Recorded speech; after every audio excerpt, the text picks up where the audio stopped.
보츠와나, 남아프리카의 메마른 땅에 타오르는 심장.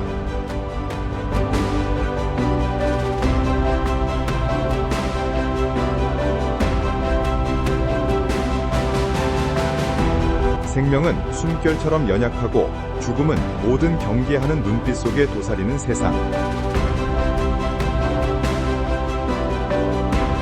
이곳에서는 혹독함이 법칙이고 본능만이 유일한 길잡이입니다.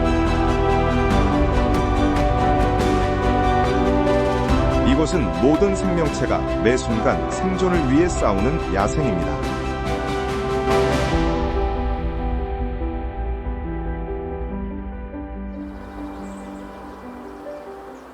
한낮의 태양은 너무나 맹렬하게 내리쬐어 휴전을 명령합니다.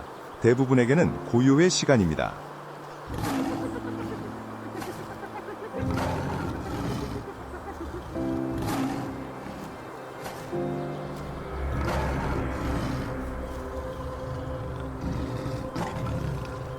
하지만 굶주림은 그 규칙에 대한 강력한 예외입니다.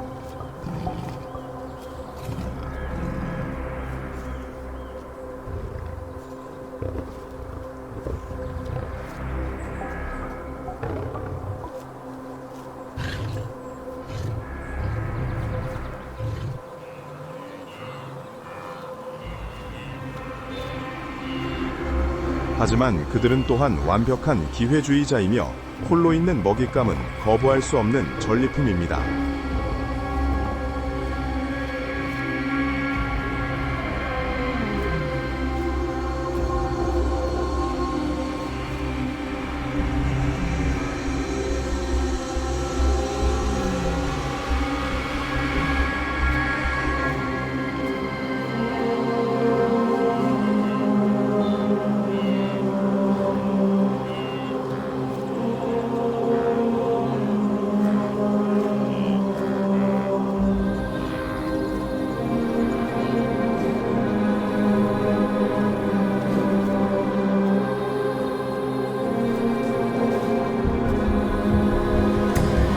그렇게 사냥이 시작됩니다.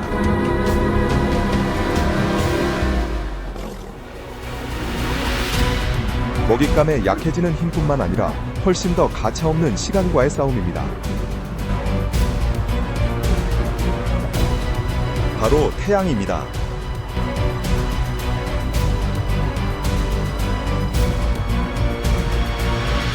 매 초마다 그들은 숙명적인 순리에 더 가까워졌습니다. 혼자라도 다 자란 물소는 강력한 적수입니다.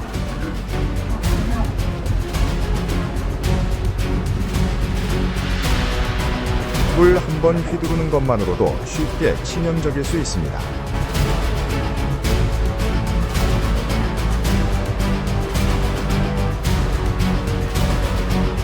열사병 직전까지 몰린 그들은 마침내 거대한 짐승을 땅바닥에 눕힙니다.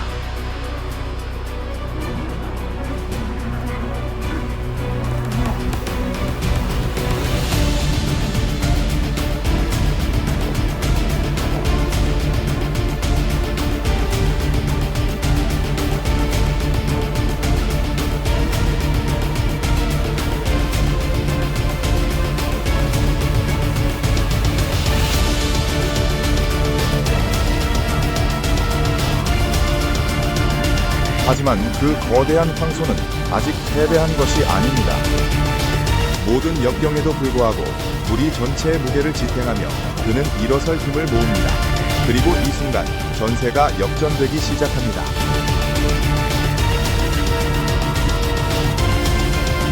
(20분간의) 사투 끝에 사자들은 완전히 지쳤습니다. 이제 이 치명적인 대결을 끝낼 힘은 물소에게 있습니다. 이 혹독하고 무자비한 풍경에서 포식자와 피식자의 싸움은 가장 날것의 모습으로 펼쳐집니다.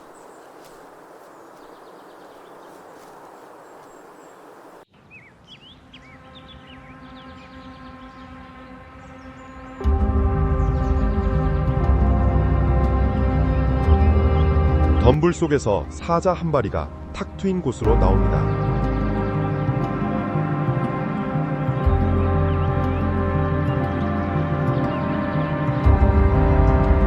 그를 섀도라고 부릅니다.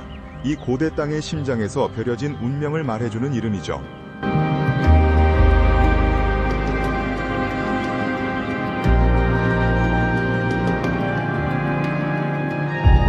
그 이름은 그에게 잘 어울립니다. 고대 전사의 망초 같은 그의 갈기는 금빛과 흑색으로 빛나며 특히 가슴 부위는 두껍고 어둡습니다. 그의 강력한 몸은 느리고 절제된 우아함으로 움직입니다. 한 걸음 한 걸음이 신중하고 확실하며 8살 나이에 지닌 힘을 보여줍니다.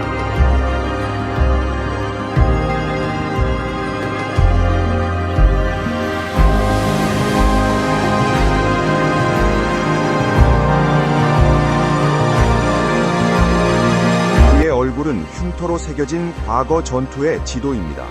그는 단순한 포식자가 아니라 노련한 전투원입니다. 그는 숨거나 뒤돌아볼 필요 없이 타버린 풀밭을 걷습니다. 이곳은 그의 시간, 그의 땅, 그리고 그의 가족입니다.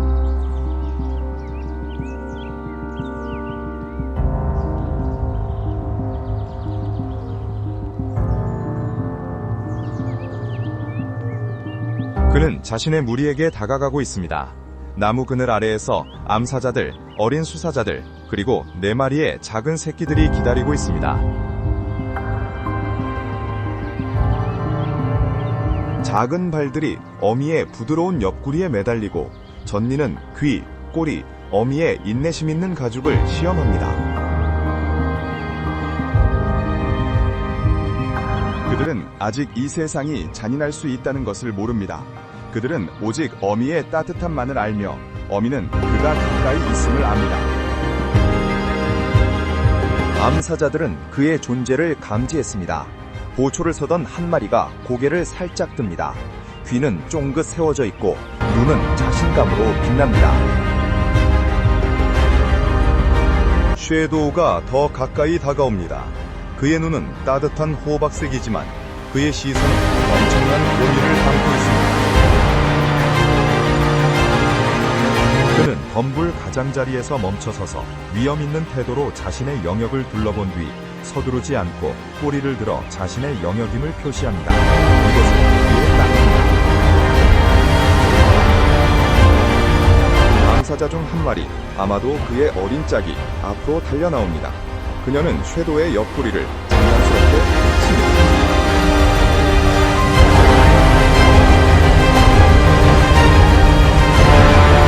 목을 부드럽게 무는 것은 애정의 표현이지 도전이 아닙니다. 그녀가 낮은 소리로 가르랑거릴 때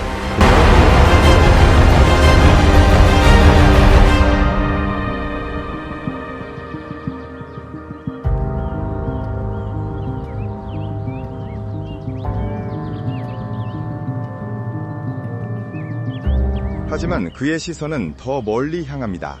그는 칼리를 바라봅니다.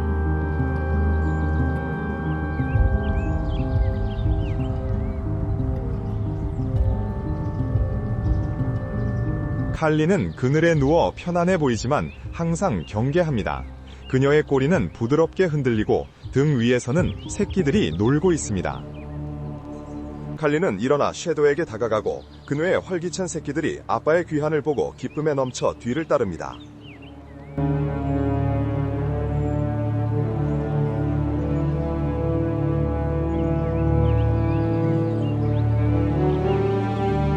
칼리는 오랫동안 유대감을 나눈 짝에게만 아는 조용한 자신감과 다정함을 가지고 다가옵니다.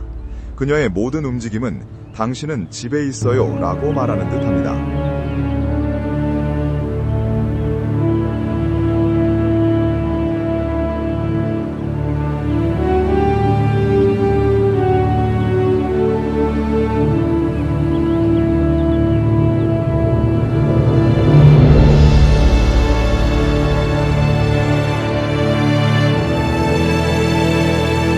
한편 가장 용감한 새끼가 섀도우 꼬리에 있는 검은 술을 발견했습니다.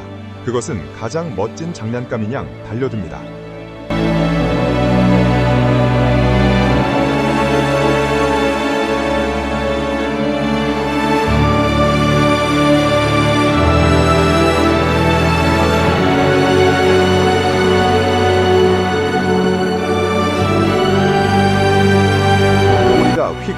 하지만 섀도우는 피하지 않습니다. 우리의 강력한 왕은 이제 그저 아빠일 뿐입니다.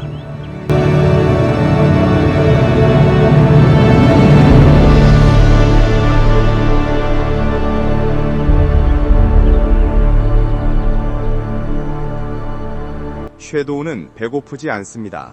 근처에 반쯤 먹힌 임팔라 사체는 신속한 왕의 사냥의 증거입니다. 첫 번째 청소부들이 도착하기 시작합니다. 붉은 얼굴과 회색 깃털을 가진 투구 뿔닭이 자신감 있게 활보합니다. 그것은 고기가 아니라 잔치의 잔해에 모여들기 시작한 곤충을 찾습니다. 사자가 배불리 먹었고 돌아오지 않을 것임을 알기 때문입니다. 마른 나뭇가지 사이에서 볕이 있는 박새가 움직이지 않고 앉아 있습니다. 그 선명한 깃털은 사바나의 생생한 세상에서 두드러지게 만들어진 것 같습니다. 울퉁불퉁한 나뭇가지에 앉아있는 볕이 있는 박새, 그 존재는 선견지명의 명작입니다.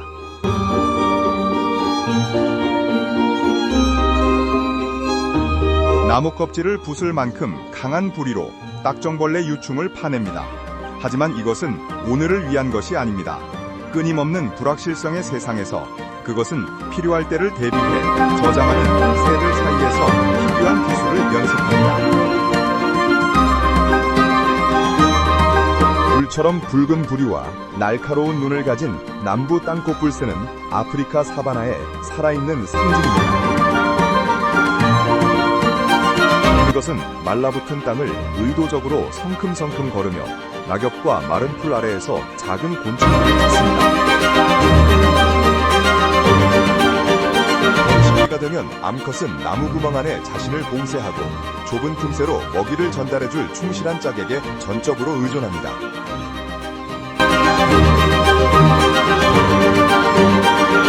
이 새의 독특한 웅장한 울음소리는 이 야생의 땅에서 익숙한 후렴구입니다.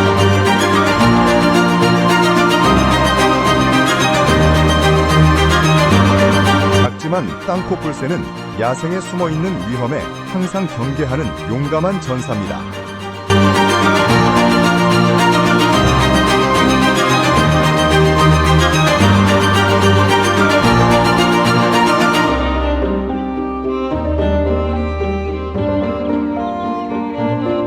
스미스 덤불 다람쥐 2마리가 쓰러진 통나무 위에 앉아 있습니다. 이 휘어진 통나무가 그들의 집일 수도 있습니다.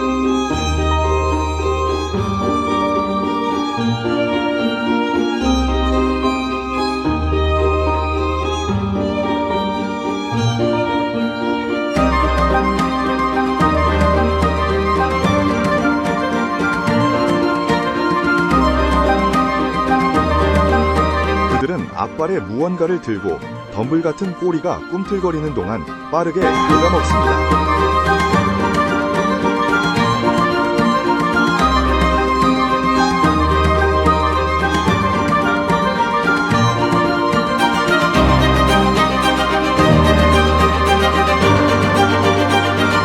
이 다람쥐들은 자신감 있게 땅 위를 움직입니다. 한 마리는 멈춰서서 공기 냄새를 맡고 다른 한 마리는 이미 마른 풀 속에서 먹이를 찾고 있습니다.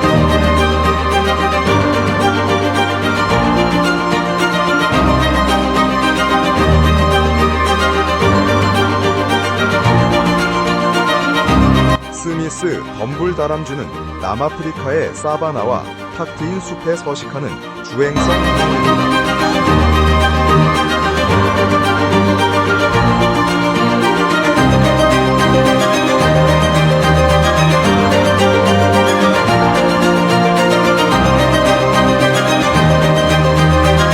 그들의 식단은 씨앗, 과일, 곤충, 그리고 가끔 새 알로 구성됩니다. 그들은 찾은 것을 저장하기보다는 즉시 먹는 것을 선호합니다.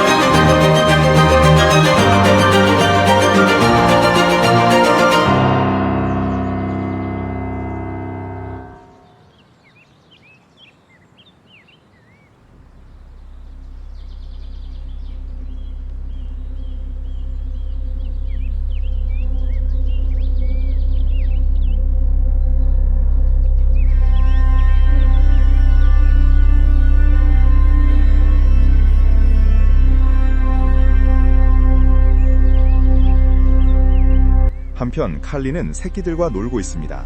그들은 쓰러진 나무 근처에 키 큰 풀 속에 누워 있습니다. 아늑한 피난처죠. 어린 새끼들은 어미 위로 기어오르고 서로 장난스럽게 씨름하며 귀와 꼬리를 잡아당깁니다.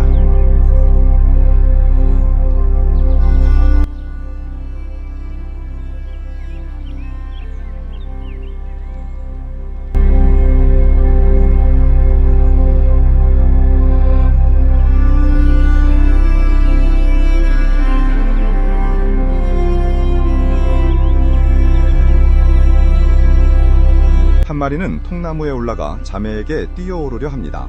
서투르지만 활기가 넘칩니다.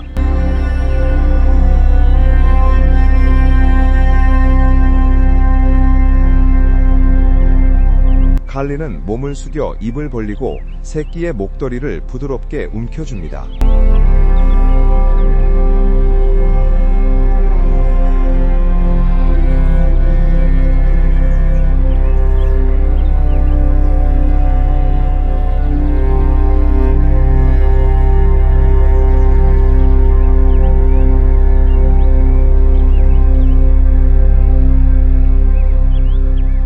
영양을 죽일 수 있는 그 턱은 이제 부드러움의 그릇이 됩니다.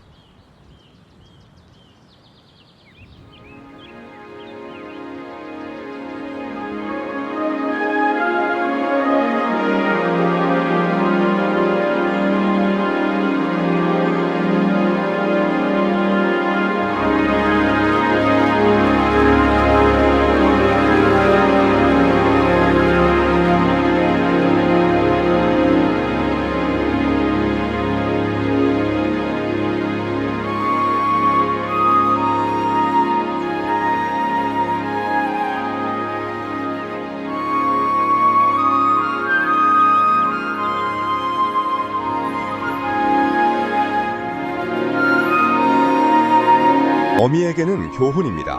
새끼들에게는 놀이입니다. 하지만 무리에게는 가장 귀중하고 취약한 자산입니다.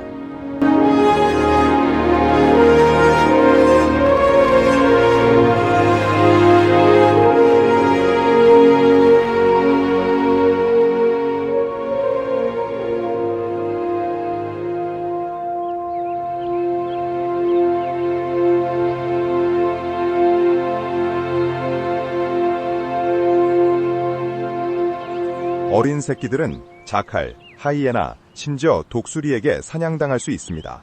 하지만 진드기, 벼룩, 기생충 감염 같은 눈에 보이지 않는 적들도 있습니다.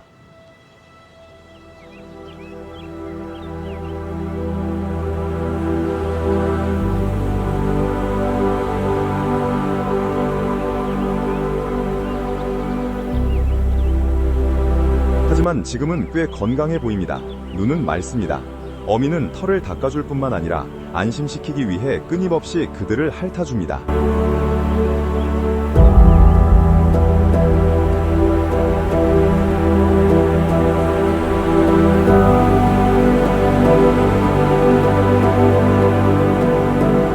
그리고 어미의 젖에는 그들의 첫 번째 보고가 담겨 있으며 어미는 그것을 아낌없이 줍니다. 매일이 시험이지만 그들은 삶을 최대한으로 살아갑니다.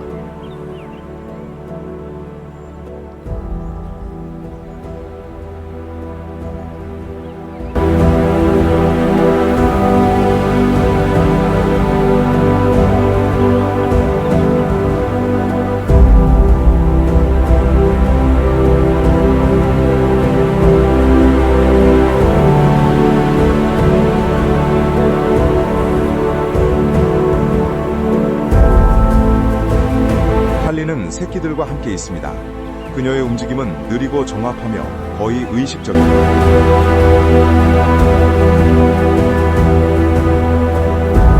그녀는 한 새끼의 귀를 핥으면서 다른 새끼를 발로 부드럽게 밀어냅니다. 마치 네 차례가 올 거야 말하는 듯이 말이죠.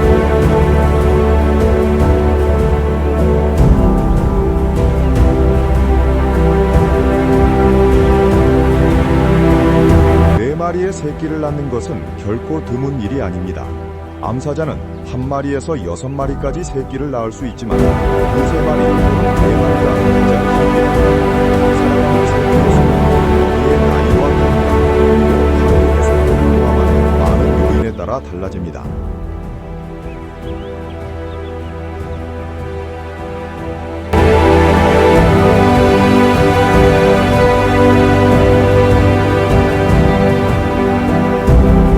암사자는 홀로 출산합니다. 그녀는 무리를 떠나 은둔처를 찾습니다. 처음 몇 주 동안은 그녀와 새 생명들 뿐입니다.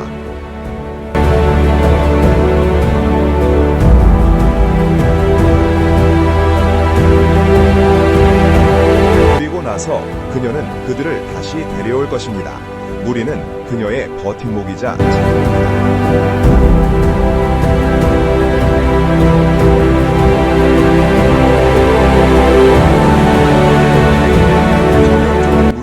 두 마리에서 4마리 사이에 성체 암컷이 있습니다. 그들의 새끼들은 서로 젖을 빨고 모두에게 보호받으며 공동으로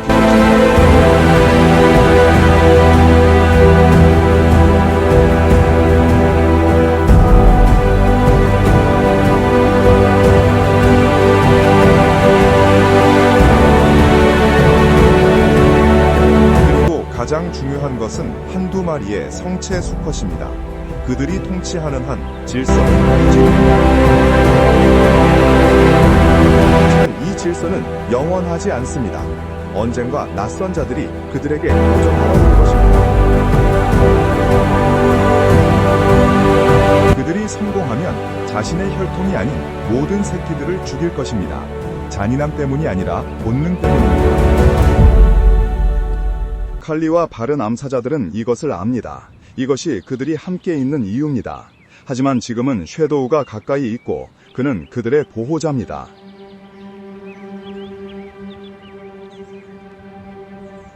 그가 강한 한 그들은 안전하게 놀 수 있습니다.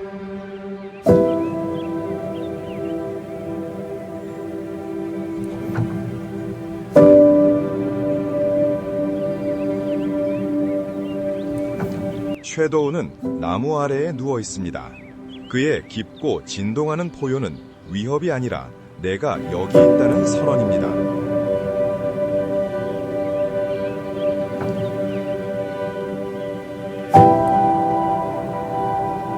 다른 사자들에게는 경고입니다. 이 영역은 점령되었다. 하지만 그의 무리에게는 안심입니다. 그의 목소리는 보호의 벽입니다. 암사자들은 그것을 듣고 자신들이 안전하다는 것을 압니다. 진실이다.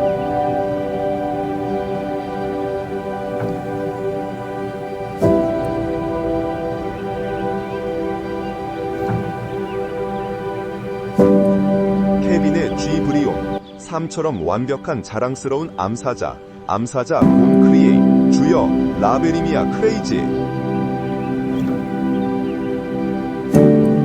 덤불 속에 아무도 없을 때도 그는 여전히 자신의 가족이 여기에 있다는 것을 모두에게 알리기 위해 외칩니다.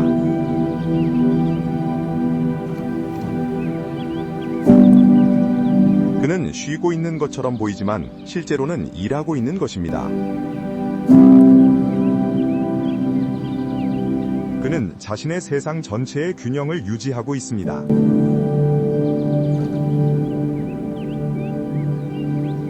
덤불 아래에 2마리의 수사자가 쉬고 있습니다. 한 마리는 섀도이고 다른 한 마리는 갈기만 약간 더 어두울 뿐 거의 그의 복제와 같습니다. 이들은 아마도 그의 형제이자 무리를 보호하는 그의 동맹자일 것입니다.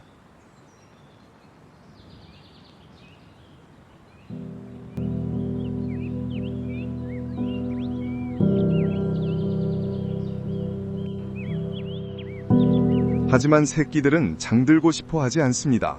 그들은 뛰고 씨름하며 장난을 칩니다.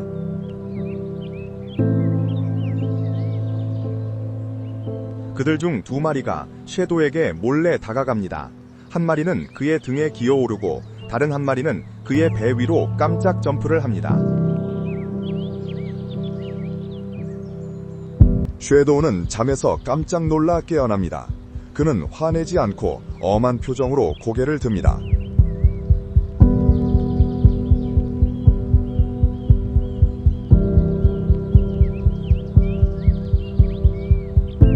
한편 다른 새끼 한 마리는 섀도우의 형제에게로 향하고 그의 거대한 발을 핥기 시작합니다. 수사자는 그저 눈을 가늘게 뜨고 그것을 즐기기 위해 몸을 뒤집습니다. 새끼는 털고르기 놀이를 계속하고 섀도우의 형제는 갑자기 일어나 넓은 발로 새끼를 부드럽게 때립니다. 그것은 단지 놀이일 뿐입니다.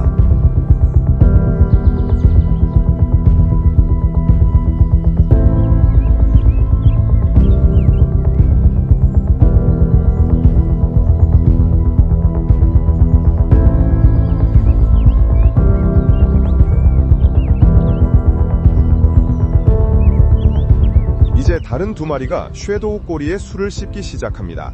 섀도우는 그들의 장난을 무시하려 다시 눈을 감습니다. 하지만 곧 그들 중 한 마리가 정의를 요구합니다.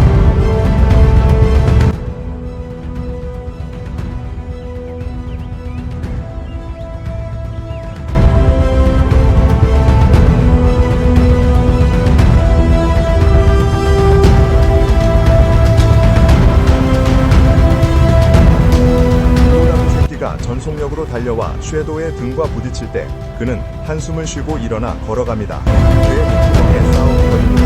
도전의 의지가 아니라 진정을 요구하는 존재에 의해 침묵합니다. 나무들 사이로 회색 산들이 모습을 드러냅니다.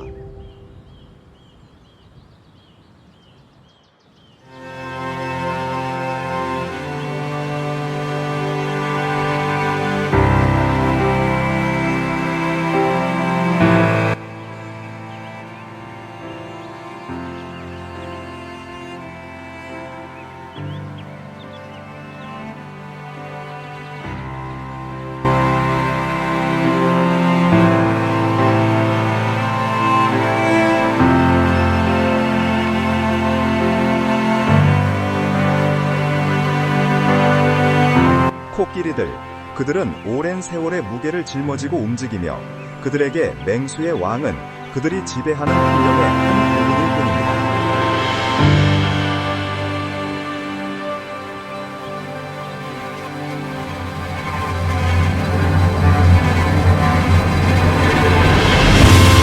나무들 사이에서 코끼리 무리가 나타납니다. 그들은 마치 숲 자체가 그들을 위해 길을 터주는 것처럼 천천히 움직입니다.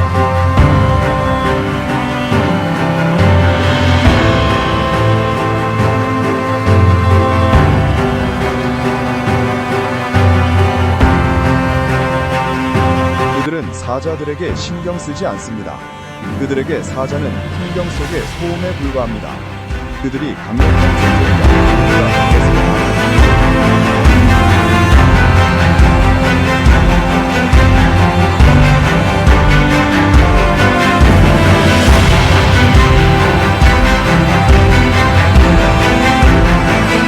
코끼리들은 가족 단위로 삽니다. 나이 많고 현명한 암컷이 암컷 우두머리로서 이끌어갑니다. 그녀는 물을 찾을 곳, 소금을 찾을 곳,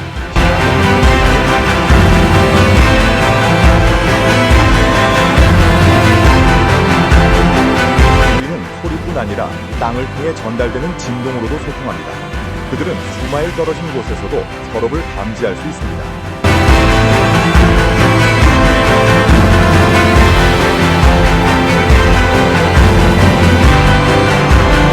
우리 근처를 배회한 후 코끼리 무리는 긴 통야를 행합니다.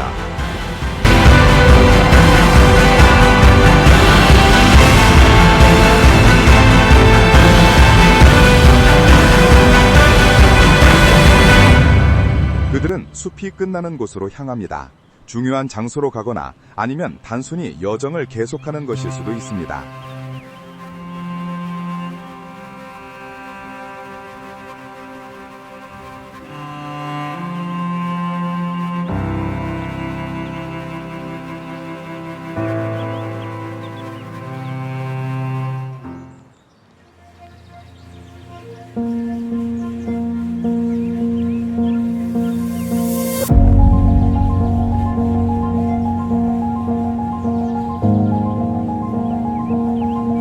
섀도우는 목마릅니다. 그는 혼자서 천천히 그리고 자신감 있게 무릉덩이로 걸어갑니다.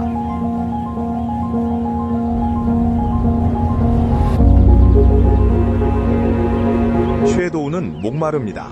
그는 혼자서 천천히 그리고 자신감 있게 물웅덩이로 걸어갑니다. 물은 희귀하며 한 모금 한 모금이 거의 의식과 같습니다. 그는 서두르지 않고 신중하게 마십니다. 그는 다른 이들과 약간 떨어져 홀로 마십니다.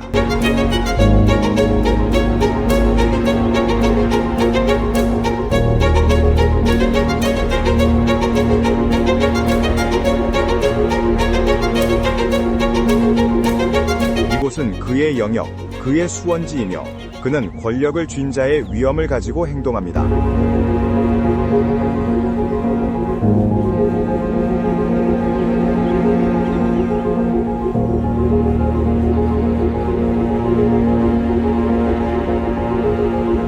두 마리의 암사자가 나중에 도착하지만 그에게 다가가지 않습니다.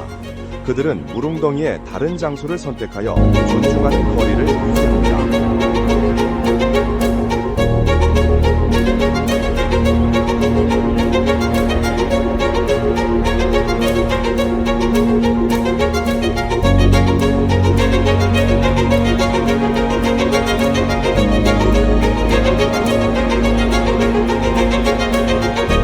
남자가 물웅덩이에 도착하고 그들과 섀도우 사이에는 단지 물리적인 공간이 아니라 역할, 습관, 그리고 계층의 경계가 있습니다. 그는 리더입니다. 그들은 무리의 일부입니다.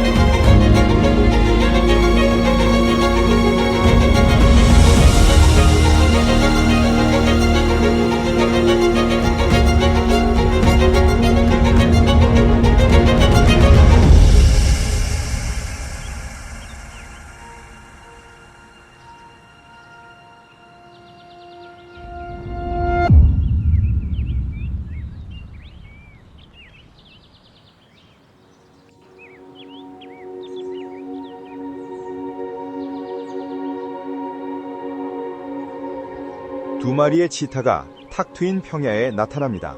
그들의 발걸음은 서두르고 몸은 긴장되어 있습니다.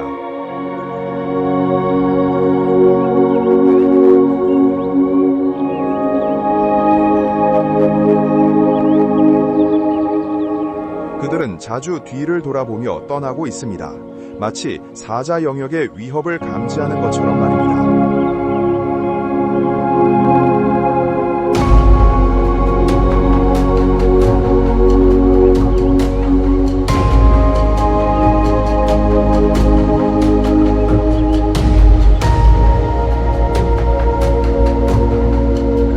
치타가 그 보이지 않는 선을 넘으면 성체 수사자에게 발각될 경우 기회는 없습니다.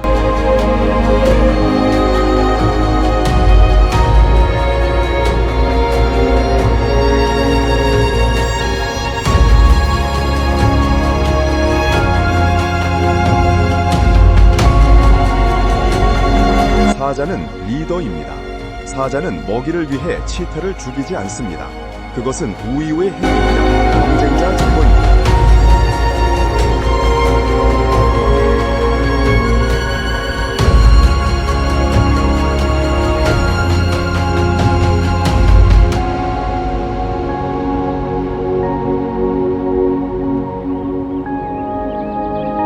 치타의 민첩한 몸은 사자의 힘을 견딜 수 없습니다.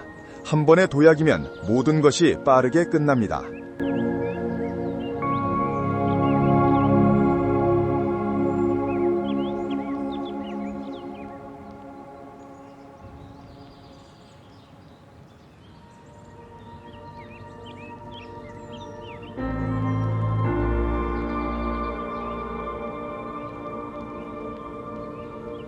사자 무리가 떠난 후 코끼리 무리가 물웅덩이로 다가옵니다. 성체들 사이에는 두 마리의 어린 송아지가 있습니다.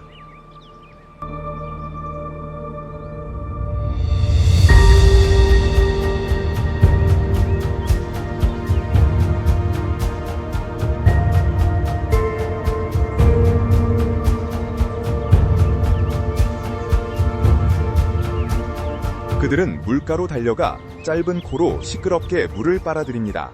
그리고 익숙한 젖을 얻기 위해 어미의 옆구리에 파고듭니다.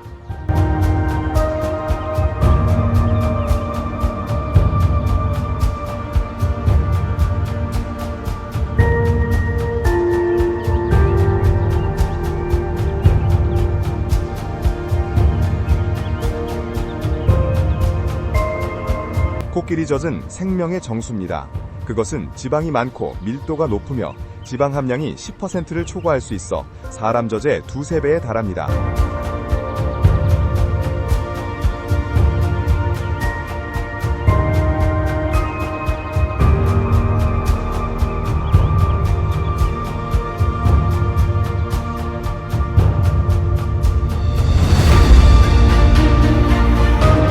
동물의 빠른 성장에 필요한 에너지를 제공하는 것은 바로 이 지방입니다. 저 땅은 적지만 우유보다 미네랄이 풍부합니다.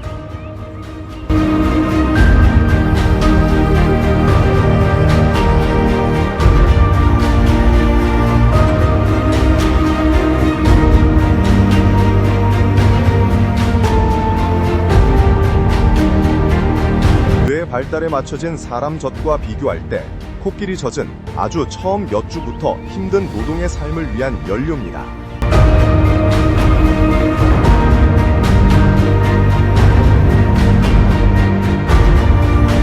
코끼리 젖은 필수적인 에너지원입니다. 코끼리 송아지는 오랫동안 젖을 먹으며 때로는 2년 이상 먹기도 합니다. 이 젖은 송아지의 힘이자 보호입니다.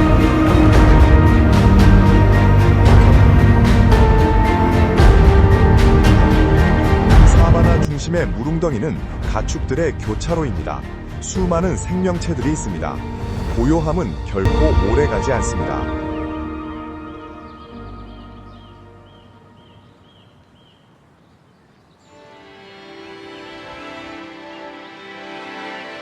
코끼리들이 떠나자마자 새로운 행렬이 도착합니다. 먼저 흑멧돼지들입니다. 그들은 활기찬 걸음걸이로 움직이며 꼬리는 안테나처럼 높이 세워져 있습니다. 거의 모든 개체의 등에 소등쪽이새가 앉아 있습니다.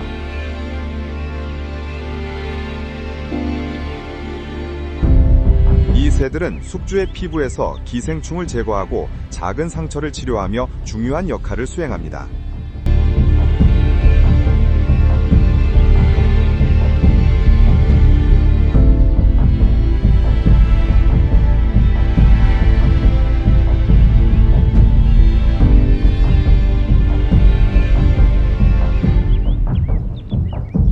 투구뿔닭은 언제나 그렇듯 도처에 있습니다. 그들은 더 큰 짐승들의 다리 사이를 누비며 남겨진 먹이 조각을 주워 먹습니다.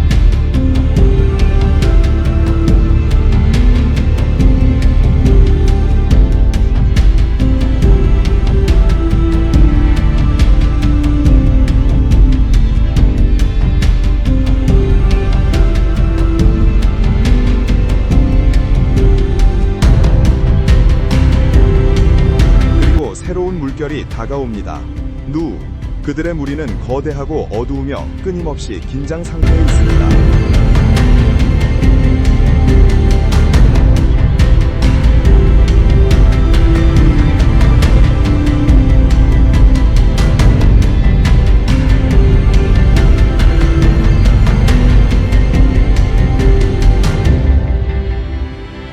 그들은 단일 유기체처럼 일제히 움직입니다. 그들은 경계하며 끊임없이 불안한 상태로 땅 냄새를 맡습니다.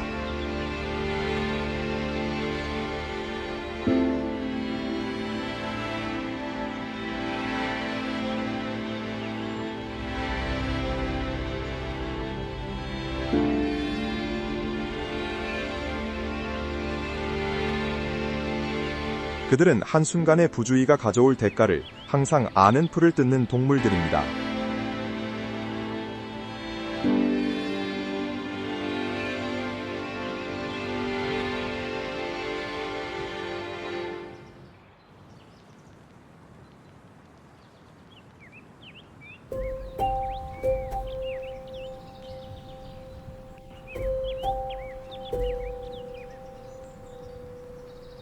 흑멧돼지, 마치 땅 자체에서 조각된 것처럼 보이는 생명체.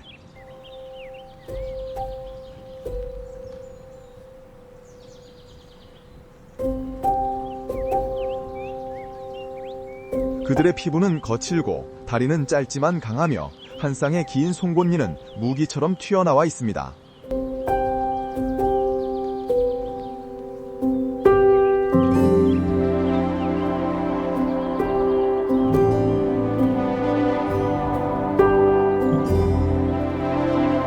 꼬리를 높이 세우고 걷습니다.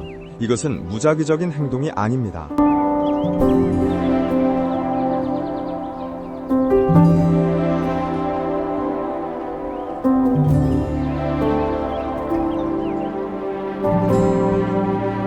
키 큰 풀 속에서 꼬리는 등대가 되어 새끼들이 어미를 놓치지 않도록 돕습니다.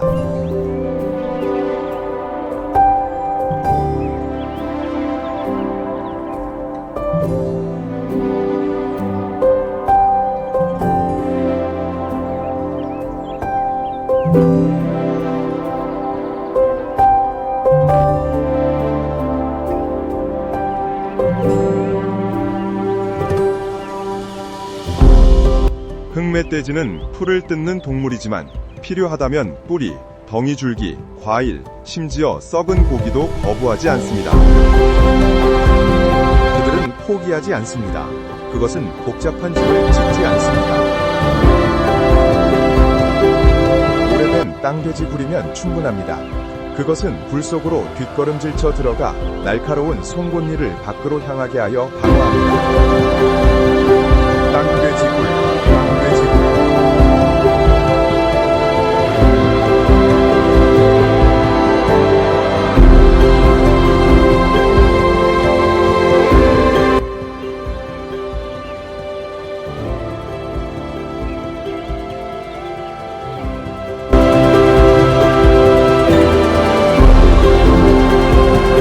밤 사냥에 남은 것은 갈비뼈, 먼지, 그리고 희미한 냄새뿐입니다.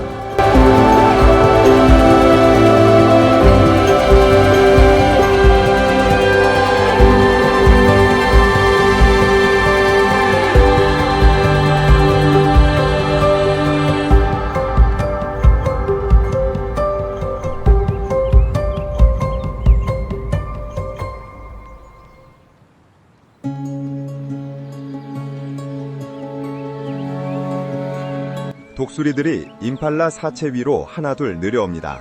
한낮쯤에는 그들의 작업을 마칩니다.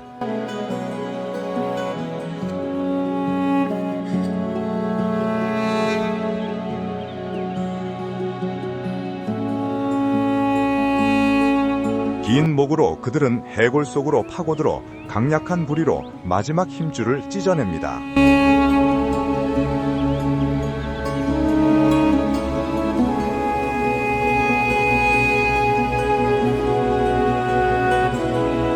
가끔 짧은 싸움이 벌어지지만 금세 끝납니다. 각자 이 고대 의식에서 자신의 몫을 가집니다.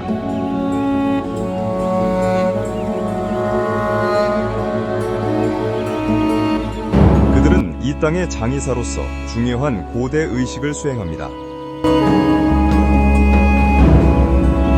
그들의 뱃속에서는 맹렬한 연금술이 죽음을 다시 생명으로 바꿉니다. 그들의 갈색과 회색의 색깔은 인디썰을 달래고 평화롭게 합니다.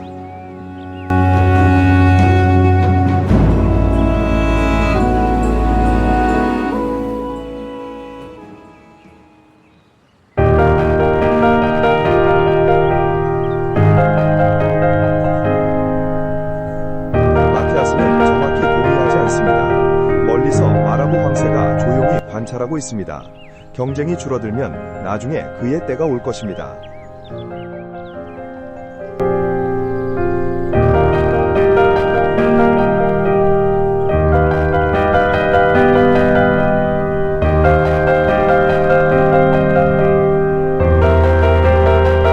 살점과 뼈만 남으면 독수리 떼는 하늘로 날아오르고 침묵과 정화된 공간을 남깁니다.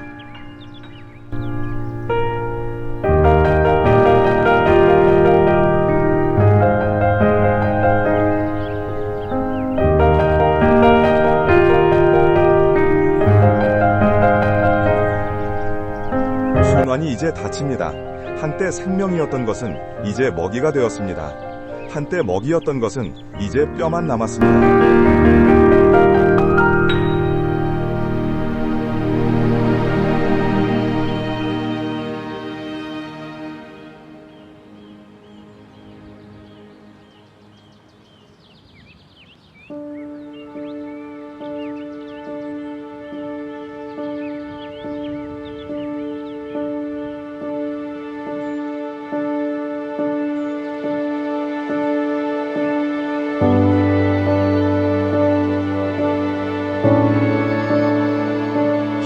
마리가 무릉덩이로 다가옵니다. 이곳은 동물과 관광객 모두를 끌어들이기 위해 만들어진 인공적인 수원지입니다.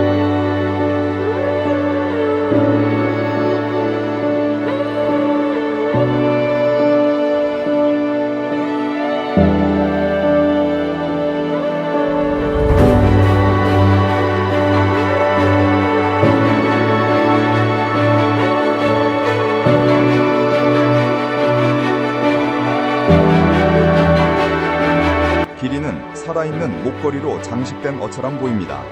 그것은 목과 등에서 기생충을 부지런히 쪼아먹는 소등쪽잇의 무늬입니다.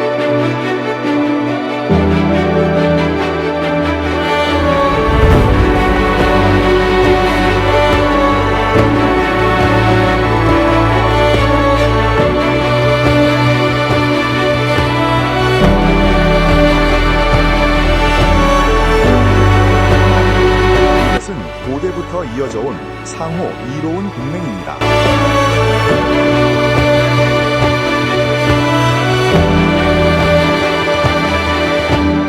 이것은 고대부터 이어져 온 상호 이로운 동맹입니다. 기린은 경계하며 눈을 멈춥니다. 물을 마시기 위해 고개를 숙일 때 얼마나 취약해지는지 압니다.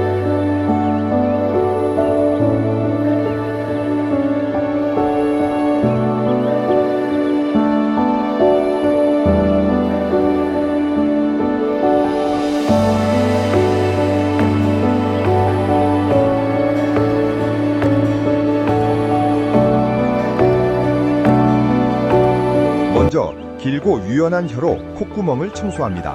이 어둡고 보라색 혀는 길이가 최대 18인치에 달할 수 있습니다.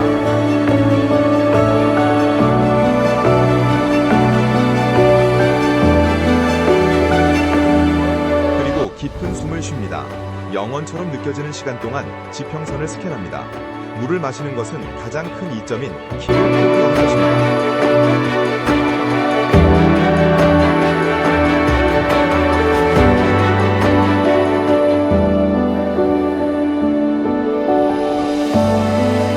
위험한 균형을 수행해야 합니다. 기린의 다리는 벌어지고 웅장한 머리를 취약성의 턱 속으로 낮춥니다. 그리고 그림자 속에서 사자들이 지켜봅니다. 그들은 인내가 모든 것 중 가장 날카로운 발톱임을 압니다.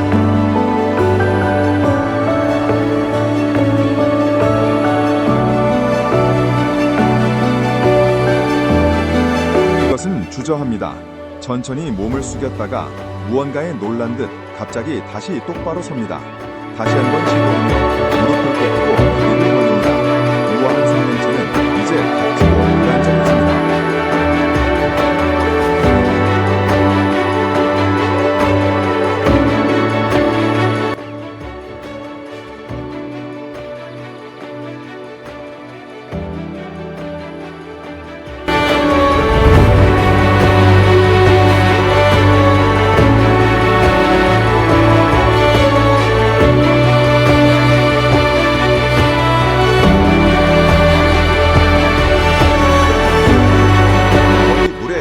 되려 하지만 아니 다시 똑바로 섭니다. 목은 뻣뻣하고 눈은 경계합니다.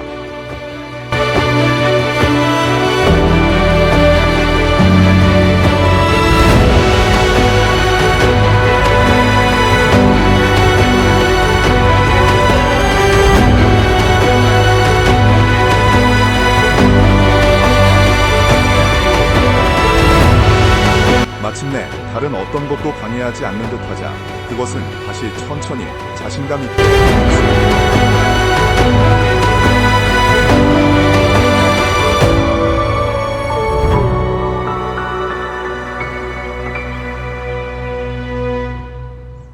그것은 조심스럽게 마시기 시작하지만 목마름을 해소할 드문 기회를 깊이 음미합니다.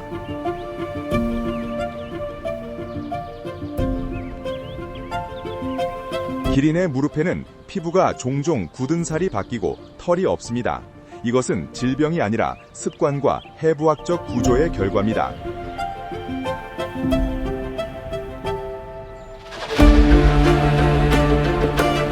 기린이 무릎을 꿇을 때 이 부위가 단단한 땅과 접촉합니다.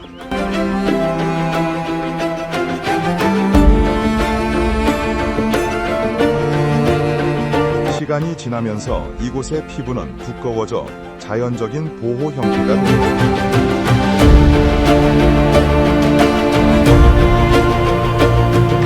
증후와 특징으로 볼 때 기린은 한 번에 10에서 15리터의 물을 마시지만 보통 한 번에 10에서 15리터의 물을 마시지 않습니다. 필요한 대부분의 수는 먹는 모든 곳에서 흡수됩니다.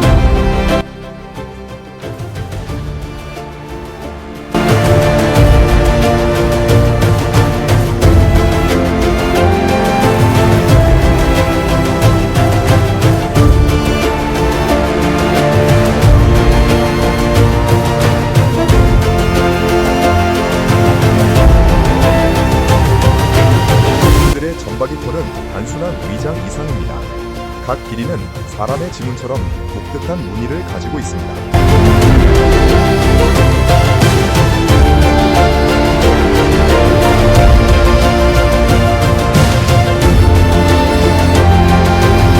이 점들은 체온 조절에 중요한 역할을 합니다.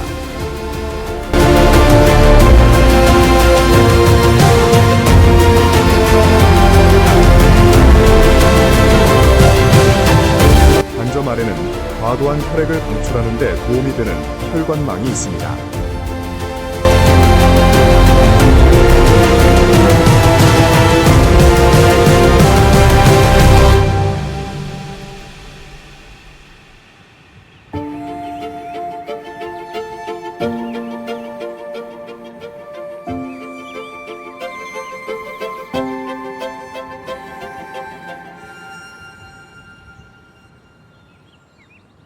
먼지투성이 풍경 속에서 모래광 가족이 움직이고 있습니다. 반짝이는 깃털을 가진 수컷이 앞장섭니다.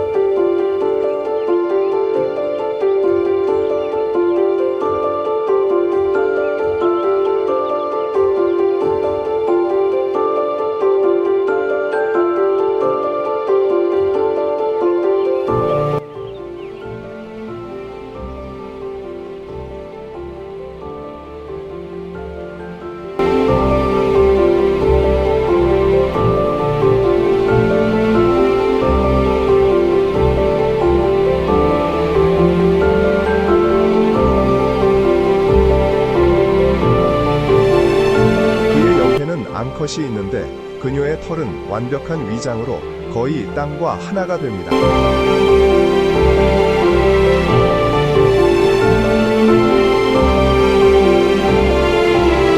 그들 사이에서 새끼들은 씨앗과 곤충을 주워 먹으며 재빠르게 움직입니다. 부모들은 소리를 이용해 새끼들을 안내하고 격려하며 가까이 듭니다.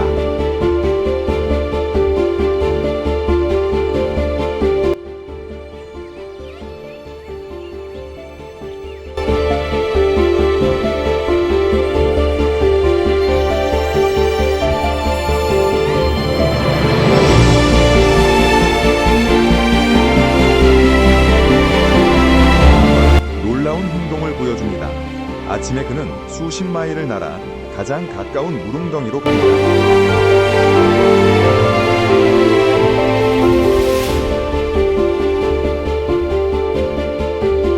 그의 가슴 깃털은 물을 담을 수 있게 하는 독특한 구조를 가지고 있습니다. 그는 몸을 적셔 수분을 모은 다음 다시 날아옵니다.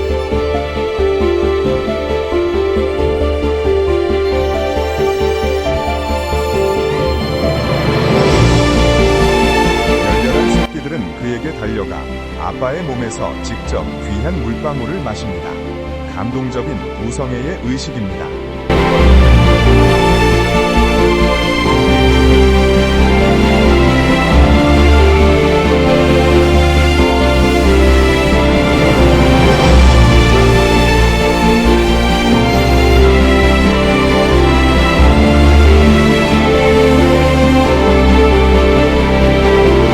모래꿩은 위장의 대가입니다.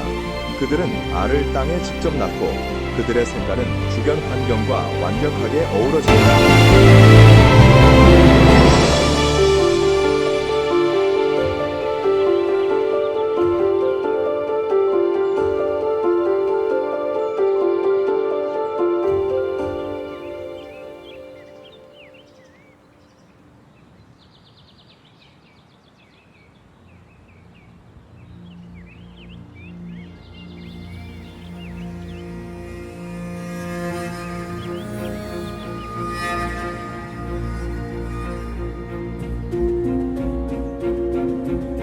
해가 지면서 하늘을 장미색과 재색, 푸른빛으로 물들입니다.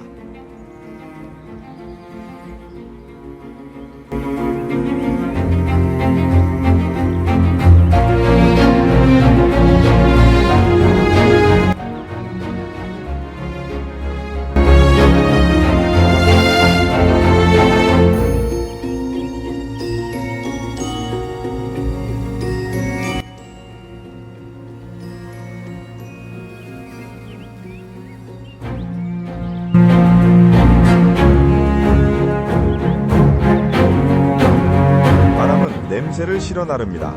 아마도 누가 근처에 있을 것입니다. 아마도 임팔라가.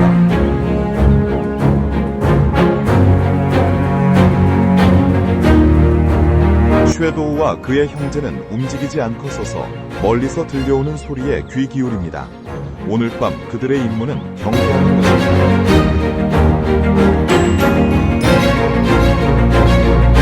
암사자들은 어둠 속으로 사라집니다.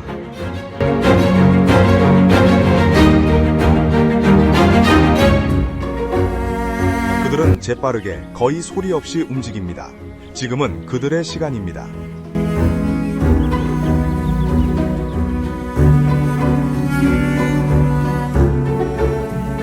그들은 오락을 위해 사냥하는 것이 아니라 무리 전체의 생명을 위해 반드시 올 내일을 위해 사냥합니다.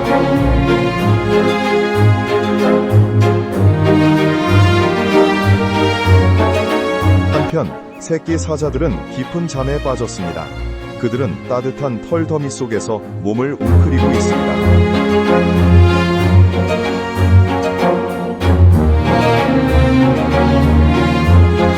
그들은 어른들이 옆에 있다는 것, 그들의 세상이 옆에 있다는 것을 알기에 완전한 시간 속에서 잠듭니다.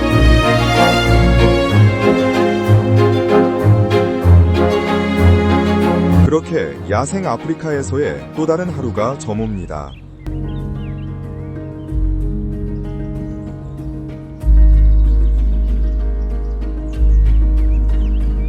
연약한 모래꿩부터 강력한 사자에 이르기까지 모든 생명체가 각자의 역할을 수행한 하루였습니다.